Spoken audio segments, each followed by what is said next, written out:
Labas rytas, mūsų sekėjėliai, žiūrovėliai. Aš vis galvoju, kaip reikėtų su jums sveikintis, kaip man į jumis kreiptis. Tai padėkit man, parašykit komentaruose. O mes, dar nebūnant 8 ryto, jau žygiuojam į traukinių stotį. Šiaip labai dėkingai susidėliojo viskas, kad mum nuo kambariuko iki traukinių stoties yra 5 minutės maks. Tai žodžiu, mūsų dienelė prasideda kelionė į kalnų masyve esančius miestelius itališkus. Tai sėkim šiandienos įvykių, žiūrėkim, kaip mums čia seksis. Nes patys dar čia nieko nežinom, kiek biškai pasigūglinom, bet kai realybėje reikia viską padaryti, jau būna biškai kitai. Su ta traukiniu stotim, tai čia viskas paprasta, nėra jinai didelė. Kaip matot, tenais yra karinės apsaugos, tai visai saugiai mes čia jaučiamės. Šiaip lietus nebelyna, tai kol kas diena prasidėjo gražiai, tikėkime taip ir tęsis viskas. Bet kuriuo atveju, kaip žinia, mums oras negadina reikalų. Žodžiu, grįžome į traukinių stotį, iš kurios vakar nusipirkom čia bilietus. Galima nusipirkti savarankiškai, jeigu žinot, kur keliauti. Dabar turim susirasti savo kryptį. Tai žodžiu, baigiu Videkus, po 8:19 turėjo būti, tai kažkur į Laspezija. 8:27 pavėlino. Žodžiu, reikia išsiaiškinti, ar čia taip. Ką tik pamatėm, kad yra greičiau važiuojantis traukinys, kuris išvažiuos už 5 minučių, nes kitas tik už 27, čia trečias. Žodžiu, bandom, gal spėsim, gal priims mumis. Vis dėlto susiradus, kai prašo ant didžiojo ekrano, tokio traukinio nėra, rodo, kad iš kito perono, 5 čia. Nes vienu ėjus matos, kad žmonių tai nėra nieko. Žodžiu, norim suspėti kuo greitesnį, kad greičiau viską pradėtumėm, ilgiau laiko turėtumėm. Mes atėjom ten į 3 peroną ir žiūriu, kad nėra nei vieno žmogaus. Aivar sako, čia 3 čia, bet jau man iš karto įtarimą kėlė ir jau čia prie perono ant ekranų pažiūrėjom. Ir jau žiūrim, kad visai kitaip rodo, va čia yra visur televizoriai, viską gali pasitikrinti. Tai žodžiu, vis dėlto taip, kaip ant bilietų parašyta, taip ir bus. Vakar nusipirkom bilietus, kaip matėt, važiuosim dabar į Laspezija miestelį, kur reikės nusipirkti regioninio parko bilietą. Ir tas regioninis parkas susideda iš 5 itališkų gražių miestelių kalnuose. Ir tada mes su traukiniu galėsim važiuoti iš vieno miestelio į kitą. Ir žodžiu, taip pažinėti visą dieną ir tada vėl grįžti tą patį centrinę stotį, kad po to galėtumėm parvažiuoti savo Pizos miestelį. Tai žodžiu, šiandien tokį turą nemažą, nes dabar daugiau negu valandą turėsim iki Laspezijos važiuoti ir po to ten. Pirmą kartą tam regione dar nesam buvę, tai visada pirmą kartą truputį nerimaujam, čia va žmonių, aš jau priėjau, klausiu, sako, mes čia teisingai stovim, sako, jo, viskas sakai, bet šiaip angliškai beveik nešneka, aš jau šiaip su anglu neįtin labai gerai draugauju, bet čia jie iš vis tragiškai, bet va susikalbėti kažkaip pirštais, telefonu, viskas įmanoma. Patinka visą laiką pamajuoti, iškart pakeliu savo nuotaiką, turbūt ir jiem. Pasiekėm traukinuką, šiaip reikėjo labai skubėti, jeigu norėjom gauti vietą, nes mums valandą laiko važiuoti, tai vis dėlto pasėdėti, patogiau sėdėti negu stovėti. Pilnas traukinys, bet įtariam žmonės tiesiog į darbus važiuoja. Šiaip sustojimų čia bus gal kokį, nežinau, 11-15, turbūt dėl to taip ilgai ir važiuosim. Vaizdeliai pro langą. Kaip atvirukai, kaip aš mėgstu sakyti. Traukinio ekranas rodo, kad mes jau atvykom į Laspeziją. Ir žinoma, visada galit pasitikrinti, ar tikrai teisingai atvykot, nes yra visada va tokios lentelės su užrašu miesto ar stoties pavadinimo ir kur jūs atvažiavot, tai mes atvažiavam čia, kur reikia. Sumokėjau 54 eurus už 2 žmonės. Už 2 bilietus. Gavom žemėlapį, žodžiu, išsiaiškinsim. What is it?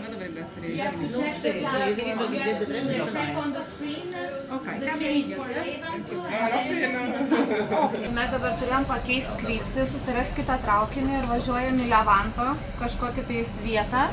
Ir iš čia prasidės mūsų turas. Tai kažkaip čia sunkiai, mums sekas susigaudyti, bet kažkaip judam visi. Einam ieškoti, kur atsisėsti. Atvažiuoti iki šito miestelio, kur valandą laiko traukiniu važiavom, kainavo 8,5 eurų, vienam žmogui 1,5. Tai pirmin atgal vakar sumokėjau už 2 žmonės 33 eurus, o dabar nusipirkom tokį kaip raudono autobuso biletą tik tai traukiniu ir nacionaliniam parke. Tai vienas biletas kainavo 2,7 eurai vienam žmogui. Tai dabar esame išleidę apie 90 eurų už 2. Nu, tokia ekskursinė diena už 5 eurus. Nu, kaina normali.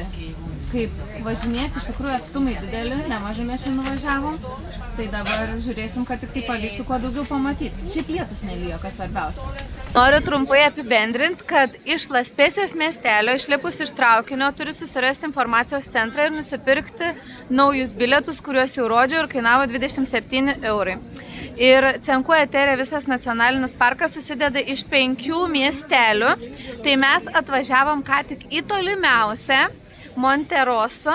Ir mes čia apeisim visą miestelį, apžiūrėsim, žinoma, ir jums parodysim, ir po to turėsim grįžti atgal į traukinių stotį. Ir palengva grįžinėsim per tos 5 miestelius ir iš paskutinio 5 miestelio jau reikės grįžti iki Laspesiją, kur turėsim vėl persės traukinį ir grįžti į Pizą.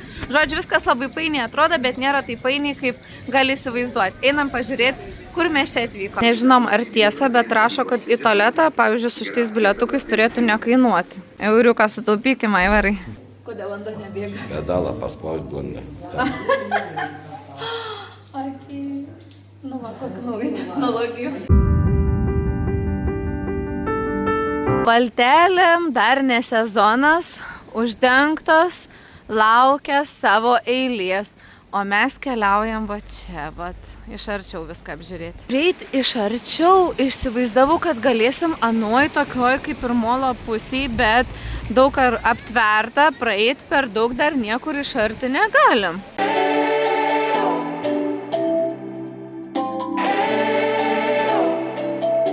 Šiltų orų čia galima ir pagulėti, degintis, pavalgyti, žodžiu, visą ką. Nu, labai gražiai. Man atrodo, aš jau planuosiu čia atvykti, kada bus plus 25 bent jau. Tokia gražia pakrantė, einame link kito objekto, jį galim matyti. Va čia. Aivaro pastebėjimas, kad jeigu Lietuvoje yra smėlis, tai čia yra žvyras. Banguoja, bet iš tikrųjų nedidelės bangelės, čia jaunimas jau išsimaudė, kojas nusiplovė. Mes tai pakrantę einam. Čia matom visą jūrą su žuvėdra. Kaip žinodamai, čia man praskrido, papozavo. Va, tokie gražūs vaizdai. O jeigu dar bent truputį saulės būtų, čia iš vis būtų tobula. Lipame laiptais laipteliais pasižiūrėti peizažo. Kol kas dar viskas normos ribose, ne per sunku, ne per daug. Nu, dar tik diena prasidėjo. Tokiu takučiu turim eiti. Viskas žalia, iš tikrųjų tas pavasaris kaip čia jaučias. Tos šilumėlės, jeigu bent keli laipsniukai ir drėgmės nebūtų, būtų tobula. Ir šiaip neblogai, iš tikrųjų aš jau striukę net nusivilkau. Užlipus į kalniuką, matom tokią panoramą. Tik iš priekio reikės apeiti šią skulptūrą pasižiūrėti, o čia vat takai takeliai. Žinokit, kad kadangi yra tie 5 miesteliai, kaip vis juos paminiu, ir iš tų miestelių galima pėstute eiti maždaug tokiu taku, paskui takas pasikeičia, gali būti ir kalnų takai, gali būti palei pakrantę, žodžiu visaip kaip, bet apie 18 km yra nuo vieno miestelio ėjimas iki kito, arba galit tarp miestelių važiuoti su traukiniu. Tai mes dabar tarp tų didesnių atstumų važiuosim su traukiniu, o iš 2 miestelių planuojam eiti iš vieno į kitą pėstute. Kol kas tai einam tiesiog ieškoti traukinių stoties, bet planuojam ir pasivaikščioti. Žiūrėsim pagal laiką, jeigu jo turėsim. Einant tą pakrantę yra kavinukių, suvenyrinių, žodžiu, ko tik noriu, visų poreikiam. Ir čia vaizdas tiesiai prieš kalnus. Jau traukinių stotį ieškome 3 perono. Mums Laspezija kryptis reikalinga dėl to, kad mes turim grįžinėti atgal iš ten, kur prasidėjo kelionė. Tai tos 5 miestelius atbulinę eigą mes dabar ir aplankysim. Ir čia ta kelionė traukiniu, tai maks 5 minutės, bet jau žiūrėkit iš karto, kas atsiverinėja. Va toks miestelis gražus, bet jisai dar yra ir ant jūros kranto, tai toj visai ir apžiūrėsim. Einam pasivaikščiosim, pažiūrėsim gal dar ir kokius suvenyrų, ar kažką užkąst skanaus, kokį desertą itališką. Tai va toksai autentiškas miestelis. Čia vaikštai ir visur akis raipsta, visi fotkina, šiaip labai jauku, labai gražu, nors daug ir turistų, bet jie atrodo net neerzin. Nu tikrai, praplatinau truputį vaizdą. Čia yra Vernazos miestelio gražiausia vieta, kurią visi fotografuojasi. Ir žinoma, čia viskas yra kalnuose, dar yra tokia labai graži prieplauka, tai mes dabar į tą prieplauką ir eisim, nes turbūt nuo prieplaukos visi tą pagrindinį vaizdą pamato. Ne veltui visi fotografuoja viską iš toliau, nes pats gražiausias vaizdas irgi akivaizdu, kad pasimato tik iš toliau. Nelabai suprantam, kas čia per sliekai kažkokie. Ai, čia gal kakučiai, būtų bajeris, žuvėdrų kakiai. Tikiuosi girdisi bokšto skambesys, pataikėm dar tokį išskirtinį momentą. Gal čia kas valandas skamba, tik mes nežinom. Netikėtai čia taip mums pasisekė. Nu tie akmenys mane kaip žavi, kokie jie išskirtiniai, visi skirtingi, nėra vienodų. Šitas baltas, koks gražus, toks kaip marmuras. Iš tikrųjų, nu labai įspūdingai atrodo. O keltas atplaukė, jau čia žmonės sulips ir iš vieno miestelio į kitą galima ne tik traukiniu, bet ir keltu. Spėkit, kurie magnetukai mano dėmesį patraukė. Pasta, padažiukas pastai, žiauriai faini. Kaip čia prilimpa, kur čia paslaptis? Taip, kaip mes išgirdom, kad tarė, tai kaip Aivarai sakė? Kornelija. Man toks Kornelija. Tai viskas, mes jau esam trečiam miestelį, žygiuojam. Ką dar galim čia pamatyti? Tuoj būsim įpusėję šitos dienos ture, nes iš viso, kaip minėjau, 5 miestelį. Mes esam trečiam, šiaip aš labiausiai laukiu sekančio. Ten labiausiai mane vilioja tas vaizdas, tai žiūrėsim, ar nenuvils. O dabar gal ir čia kažką dar gražaus pamatysim. Einam ten, kur visi einame mes. Mūsų pietų laikas, kur vakar nusipirkom pardavkiai. Po eurą pardavkiai. Tai vaikystį nesakydavai. Varom į pardavkį. Į pardę. Žodžiu, nusipirkom tokį sumuštinį, Aivars tokia nenorėjo, sakė, jam čia su ta kažkokia jautiena ar proteinais, ne kažką. O tu? Lašiša. Lašiša. Ne pats sveikiausias mais, bet kelionė ant greitųjų, va čia nelabai kur ir nusipirksim, einame. Dabar lipsim ten kažkur į kalną. Pamatę tą kalną, nelabai čia susižavėjom, jau buvom nusprendę apsisukti ir važiuoti į kitą miestą sekantį, bet kažkaip nugėda biškai pasidarė, kad dabar patingėsim, o paskui gal gailėsimės, gal čia pats gražiausias vaizdas. Matot, ten kažkur vat, žmonės lipdavo, aš pirštą patrauksiu. Ir čia visi fotkintos laiptus, tą miestelį įvedžiau, ką gražaus galima pamatyti visi tos laiptus. Prifotkinę daugiau, bijau, ką niekai nepamatysim be laiptų. Jau palengva puškuojam į viršų. Eivariuks jau dūsau, aš irgi ne ką kitaip, nors dar tik te pradėjom lipti. Nu nežinau, mes čia visą kelią įveiksim taip.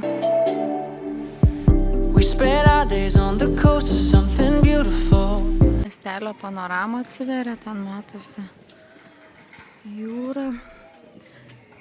Nu bandysim dar kažką gražaus atrasti. Siauras gražios gatvelės itališkos, laiptukai. Žmonės čia turbūt gyvena. Ne tik turistams skirta. Kaip gražiai dekoruota siena. Kriuklytėm. Ne veltui jūrinės pakrantės. O čia taip norėtos tą citriną pasiekt, nusiskint. Bet žinau, kad visi sako, kad jos iš tikrųjų nėra skanios. Toks gražus tas Kornelijos miestelis iš šono, iš aukščiau. Bet jau šiai pradeda 5 lietaus lašai krist. Tai mes jau varom iš čia, lėkiam, nes pačio gražiausio miestelio taip ir liksim po to neaplankę. Čia be šlitinėdami pakampėm visokiom. Pradedam žygiavimą į apačią. Laiptų, laiptelių, dabar nesimato. Va, čia gražumo laiptų, bet jau parodžiau ateinant, kas čia mūsų laukė, lipant ir nulipant. Matai. Bet jau linuoja, dar šalta nėra, striukės nesivilku, skėti tik išsitrauktų, kad nesušlapčiau, bet jau darosi po kojom šlapiau, jau reikia žiūrėti, kad nepaslyst.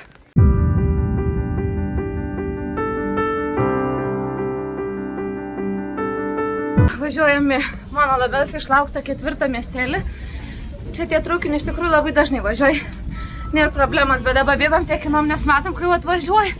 O dar mes kitoj pusėje.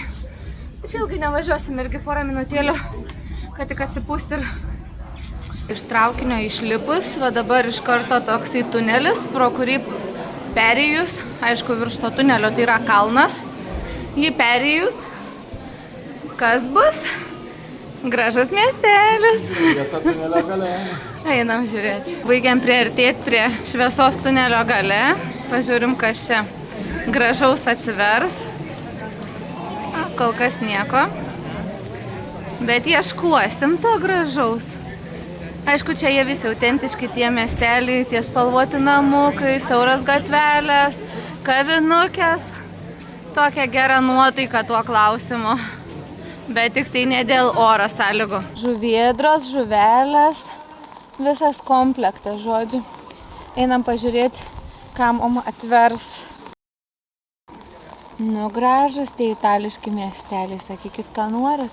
Mes dabar esam iš tos vietos, kurią visi nori matyti, o kad tu pamatytum, turi va ten kažkur atsidurti, nu tai žygiuosim ir mes. Tai su įvariuku kulniuoja link tikslo, o mano tikslas, toj pabandysiu, zoomint negaliu, va. Čia mes norim, kur pirštas išlindo. Bandysim rasti šitą vietą. Dėl šito vaizdo mes čia kopiam.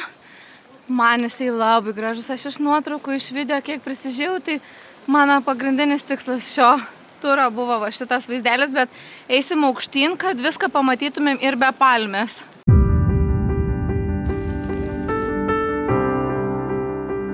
Va toks vaizdas vis atsiveria ir vis daugiau visokių kaktusiukų. Tik tiek, kad jau įsilyt pradeda, tai jeigu horizonte jau tik šešėlis. Prie kiekvieno kaktuso vis gražiau ir gražiau. Kuo toliau, tuo labiau lietus lyja, žodžiu, lietaus kiekis spartėja ir didėja. Nebežinom, ką daryti, ar čia į toliau, nes sušlapsim kiaurai.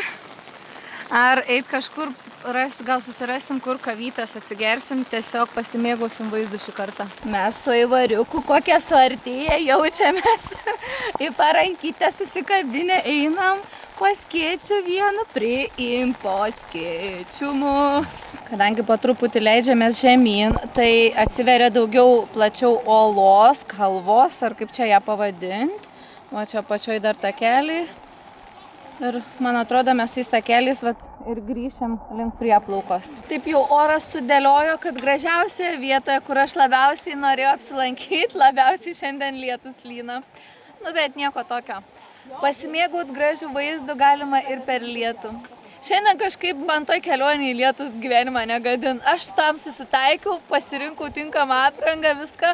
Ir kažkaip man čia šiandien viskas puikiai. Įvariukas, žmonės kantriai laukia, kol aš prisifotkinsiu, prisifilmuosiu. Nu labai graži iš tikrųjų. Labai.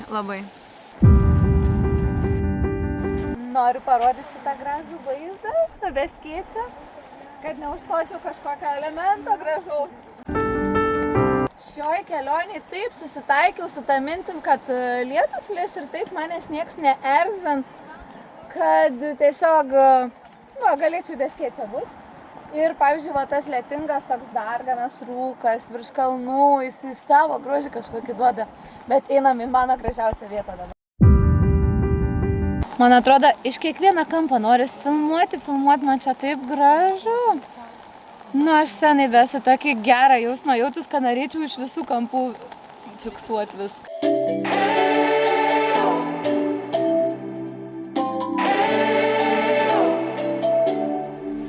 vaizdas matosi iš apačios, nusileidus ant molo.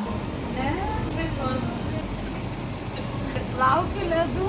Ryga pabuvus šiltuose kraštuose ir neparagavus pistacinių ledų kokį 105 kartą, nesiskaitys, kad kelioniai buvo. Nesvarbu koks oras. Kaip man išmokti nebevalgyti tų pačių, visada ragauti naujų.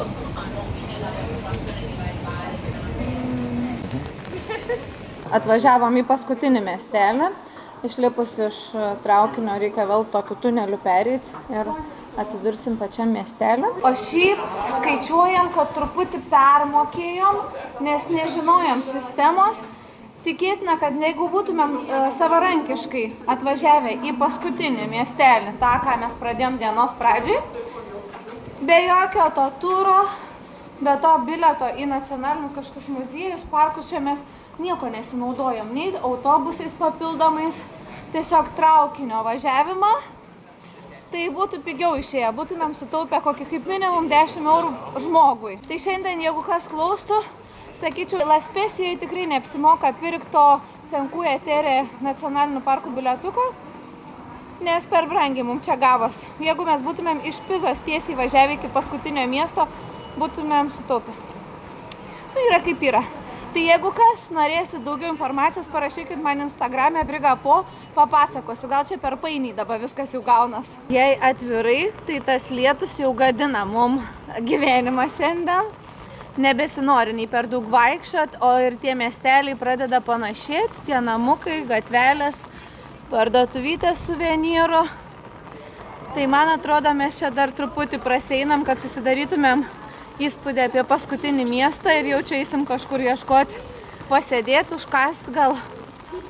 Nes dar turim daugiau negu 2 valandas, tai nesinorėtų traukinių stoty sėdėti, tai geriau kažkur gražiam gamtovaizdžiu papietausim. Tokių gražių gatvelių, užlipimų.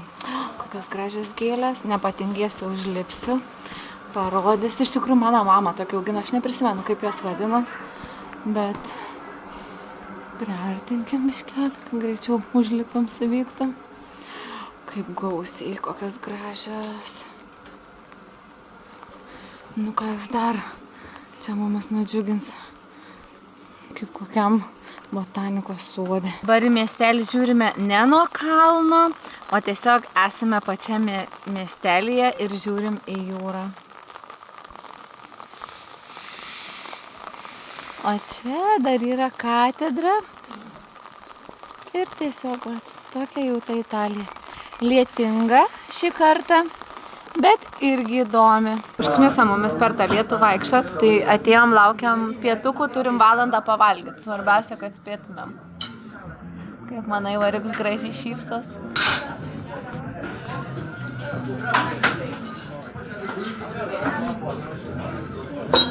Aš labai nemėgstu stiprios arbatos visada. Užpilu ir iškart išsiemu, kad nepritrauktų daug. Juokias, kad aš geriu tiesiog vandenį, bet man taip skaniau. Mūsų pietus, čia man ir vakarienė, viskas viename bus. Karštą, tada labai nusideginau lūpą. Kaip skonis? Dar nespėjau pajusti per mažai, bet turbūt kaip mano skonė. Karšto. Nusideginau. Žiūri karštą. Atskaniai. Jau turim nuorodas, grįžti atgal į traukinių stotį, lietus nepraėjo, šalta, šlapia, drėgna. Žodžiu, dienos pabaigai užbaigt pats tas. Šitas traukinys jau vėluoja daugiau negu 25 minutės ir mes laukiam jau čia valandą, tai tikimės, kad jis nebepravažiuos, nes kokie 3 iš vis net nesustojo traukiniai. Ir jeigu, praktiškai mum yra minučių tikslumų, kad persėsti kitą traukinį. Jeigu dabar šitas laikų išvažiuoja ir neužsistovi, tai mes ten minučių tikslumo nežinau, ar spėsim į savo perlipimą, nes mums dar nuo La Spesijos dar važiuoti valandą laiko. Tai jeigu mes į tą traukinį nespėjom, kur net turim nupirktus bilietus, tai aš nežinau tada, kaip į Pizą grįšim. Su persėdimas yra į Pizą centralę, 7 platformą iš karto galima pamatyti, dar kitam traukinį būnant, kad žinotumėt, kur eiti ir ko ieškoti išlipus, kad nepavėluoti. Surašytos visos platformos, kryptis ir, žodžiu, viskas čia ganėtinai paprasta. Jau Aivars mane ragint, kad ne ten būčiau pasukus, link 4 jau. Žiūrėk, nieks į mūsų kryptį neina. Traukinukas mūsų jau laukia, žodžiu, nepavėlavom, viskas spėjom, viskas laiku. Eismas čia gerai suplanuotas, sureguliuotas, taip kad galėsim ramiai dabar valandėlę pakimarint pro langelį į lietutį, telefonus pasikrauti ir gal dar pradėsiu filmuką montuoti. Diena eina į pabaigą, sėdim jau traukinį į paskutinį tikslą į namučius ir turbūt jau laikas atsisveikinti, bet tiesiog noriu padėkoti, kad žiūrit mūsų tos nuotykius kelionėse. Jeigu patinka, jeigu dar nesuscribinat, prašom pasubscribint mano Briga po YouTube kanalą. Ir ką rytoj laukia mūsų diena Pizoje. Esu prisieškojus TikTokų, kur atsigert kavą ir pažiūrėti Pizos bokštą, kur skaniai pavalgyt. Tai jeigu patinka, keliaukit kartu, rašykit komentarus, gal turit kažkokių idėjų, ką mums nuveikt kelionių metu. Nu tiesiog, subscribint nepamirškit. Ikiuką.